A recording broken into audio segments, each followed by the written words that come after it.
Hi everyone, this lesson is based on passive voice series and this is the fourth lesson we are learning under passive voice series. We have already completed simple present passive, simple past passive and simple future passive. So today our lesson is present continuous tense passive voice. So we are going to learn how to turn a present continuous tense into passive voice. Since we have learned all 12 tense structures, I assume that you are now able to identify the given tense of a particular question or a sentence. So now I have written here a present continuous sentence. She is teaching English now. Remember, because we are studying this now, you all know that this is a present continuous sentence. But when you are given this in an exam paper or when you are given a question, normally you have to identify the particular tense of the sentence in order to turn it into passive voice. If you do remember, I explained to you when we were doing simple present passive, past passive as well as future passive, what steps to be followed in order to turn an active voice sentence into a passive voice sentence. So the first step of turning an active voice sentence into a passive voice sentence is to identify the tense of the given question or the sentence. In order to turn a particular question or a sentence into its passive construction, first of all, you need to identify the tense of that sentence or the question given. So how are you going to identify the tense or the tense of the given sentence? If you are to identify the tense, first of all you need to identify the verb of the given sentence or the question. Now if you look at this sentence given, the verb of this sentence is teaching. You may call it verb or the verb phrase. So the verb or the verb phrase here is teaching.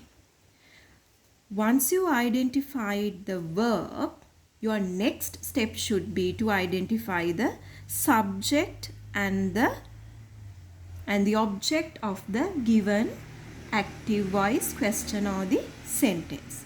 So what is our first step in constructing an active voice sentence into a passive voice sentence? We need to first of all identify the verb or the verb phrase, and then we need to identify the subject and the object. So I assume that you know these components such as subject, verb and object since we have completed the tenses, right?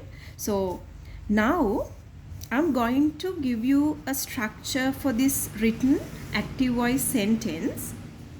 We have subject, then we have here is, and then we have the verb. We have the verb of this active voice sentence in present participle form. You call this ing form verbs. Then you have an object here, and the remaining I may name as rest. So these are the components of this active voice sentence, this present continuous active voice sentence. Subject, then you have is here, then the main verb in present participle form, object and rest. So we so far learnt, I explained you what is the first step to be done here. You have to first of all identify the verb or the verb phrase. Once you identified the verb or the verb phrase, you need to identify the subject and the object. So, once you identified these components, what you do is you take the object of this active voice sentence as the subject of your new passive construction. So what happens is, object of your active voice sentence, look at what I'm doing, object of your active voice sentence becomes the subject of your passive construction.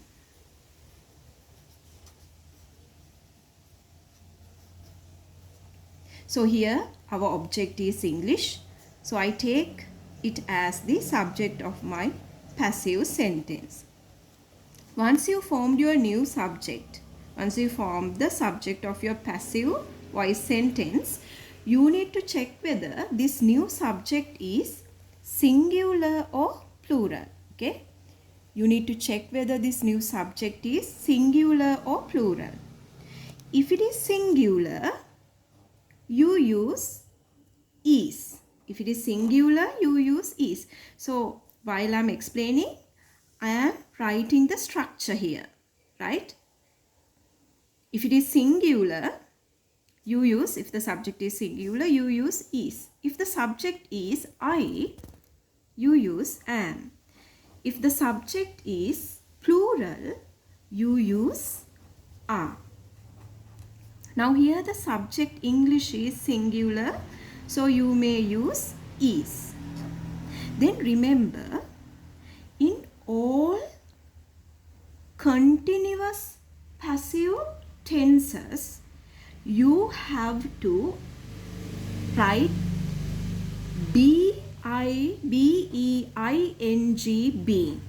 Now this is something that you see in all your passive continuous tenses. In passive continuous tenses, you have to add this auxiliary verb, if not helping verb, B-E-I-N-G being. In continuous tenses only. So what is the speciality of then continuous passive tenses? We have a B-E-I-N-G being apart from is or am or are. English is being.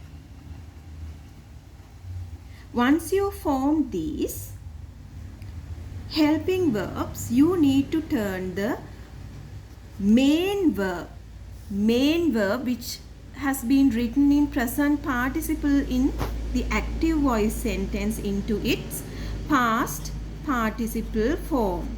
Main verb should be written in past participle form.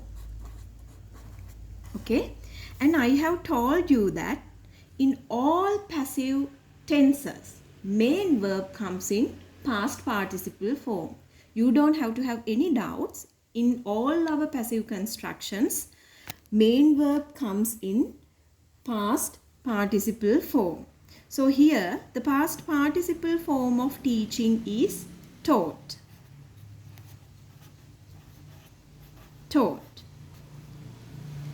Now what you do is you have to take the subject of your active voice sentence as the agent of your passive construction. We call by agent. So we can write by. Look at what I'm writing here in the sentence when I'm turning it into passive voice. You should write by, and you should change the pronoun here, she.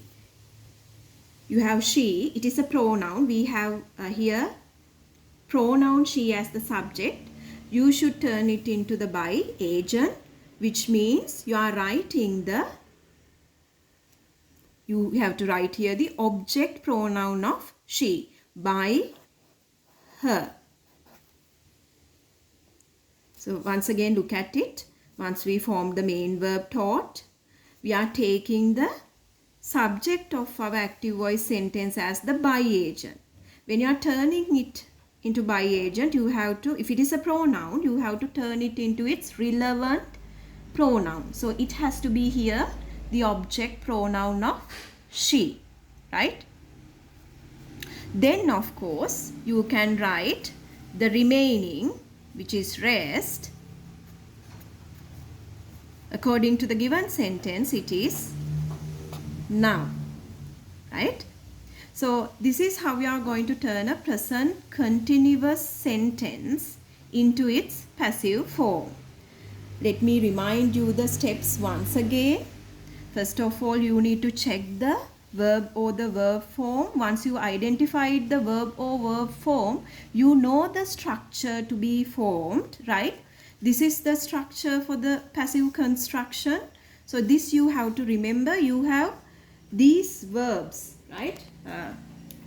You have these verbs in your passive construction, right? If it is a continuous passive, remember you have always be, ing being apart from is, am, are, right? So you identified the verb first, then identify the subject and the object. Take the object as the subject of your passive construction. Check whether it is singular or plural.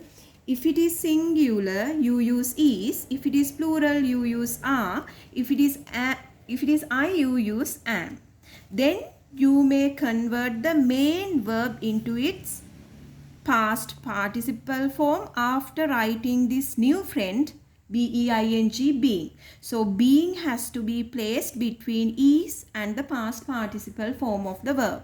Then you take the subject as the by agent, subject of our active voice sentence as the by agent here, turning it into its relevant pronoun if the subject of the active voice sentence is a pronoun. Then you may write the rest. So let's wind up from here. I will upload you present passive, past passive and future passive as well. Have a nice day.